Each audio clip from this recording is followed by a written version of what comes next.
Boston Drag Gauntlet returns for another exciting cycle, and the drama and excitement are served up extra fresh.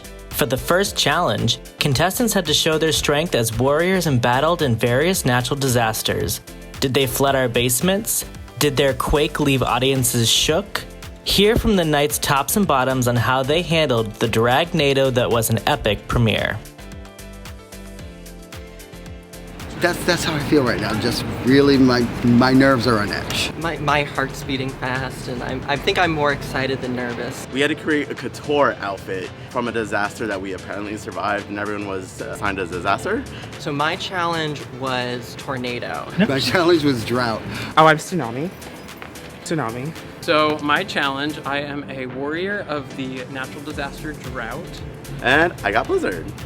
I feel like I started to get nervous once I started to feel like a time crunch. I've forgotten things in my car like 3 times already.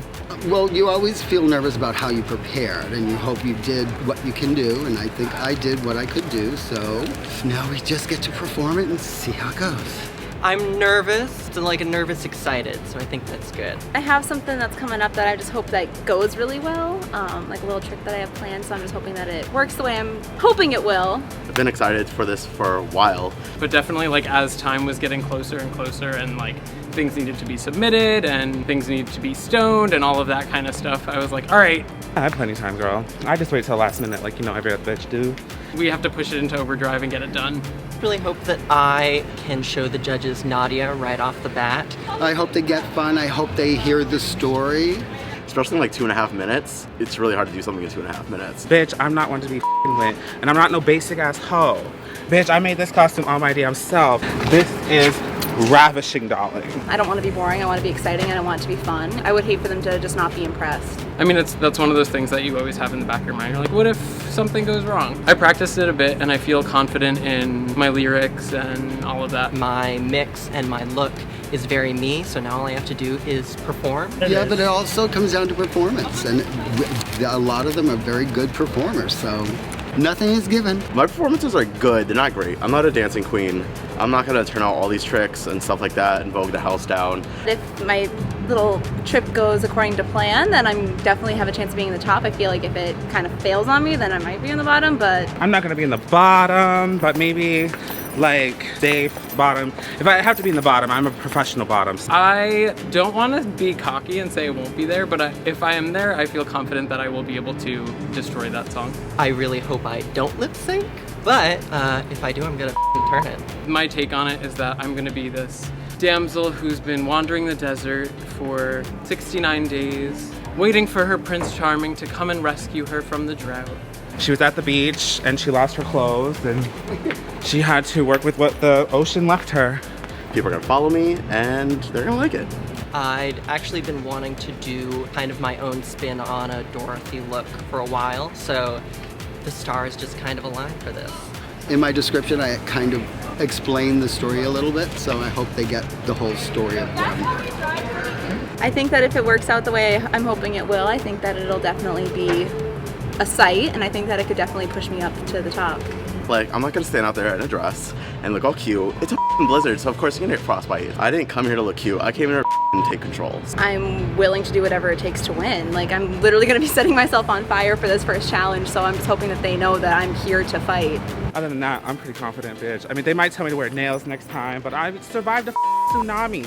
They didn't have a freaking lady to do my nails at the tsunami after it happened, like, bitch.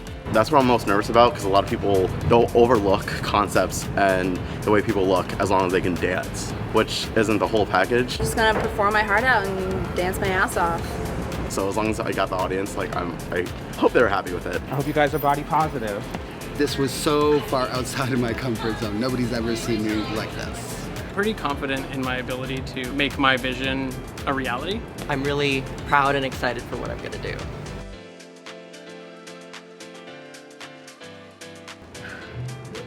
So you just did that thing. Yeah, I did. I did it. I got in my head a little bit, but I did it. It was really exciting, it went really well, people cheered. This stage was a lot smaller than I expected. I wish I had thought that through.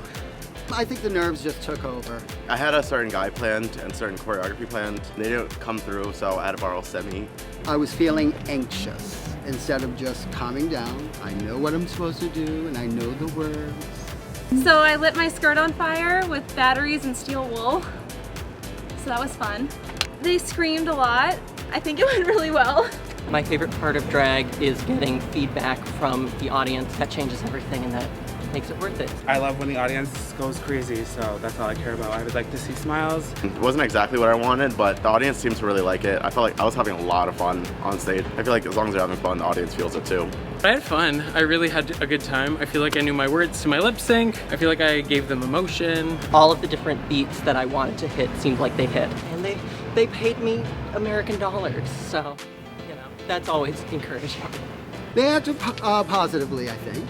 It's hard to tell. I try and tune that stuff out because those things can throw me sometimes. I was mostly nervous that it wasn't going to go the way I wanted it to, and I was also nervous that I was going to catch somebody on fire because the stage is kind of small. I think everybody's fine, so I think it went really well. In these challenges, it's really easy to get lost as like a performer, especially since this is the first round. I think it's important that the audience has an idea of who I am as a performer and like what I like to do and what I bring to the table behind all of these frills of being like a warrior of a specific genre. So I think I did a good job of that. I mean, I know my performance wasn't the best. Have you seen Pancakes? The looks of some of the other girls, so. I just hope somebody else f***s up worse than I did. I mean, I'm professional bottom, but I don't think I'm in the bottom. I'm either gonna be top or safe. That's my confidence and that's where I'm sticking with. I hope I'm right. I have no idea if I'm top, bottom, or safe, but in the end of the day, I'm really proud of what I did, and I think I did a good job for me. I would be more than happy being safe, but I'm here to win, not be safe.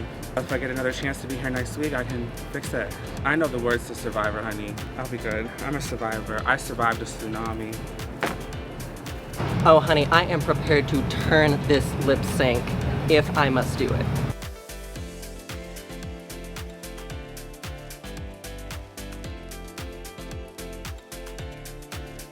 Yeah, I'm honestly really shocked. I mean, there are so many amazing performers in this season.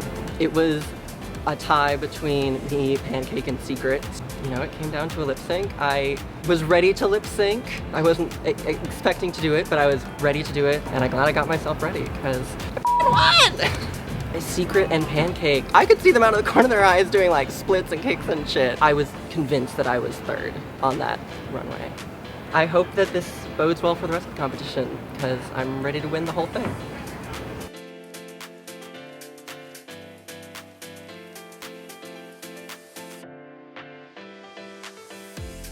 I was the one eliminated for this first one, but I mean, somebody had to go home. Unfortunately, it was me. Again, it's subjective. The judges gave their critiques. I noticed that they had lots of negative things to say about other people, but not quite so much about me. They felt my theme was disconnected, which I don't agree with. But art is subjective, with the viewer who makes up their own mind. Well, two people who, to be quite honest, they went down the runway, they tore their wigs off and all that business.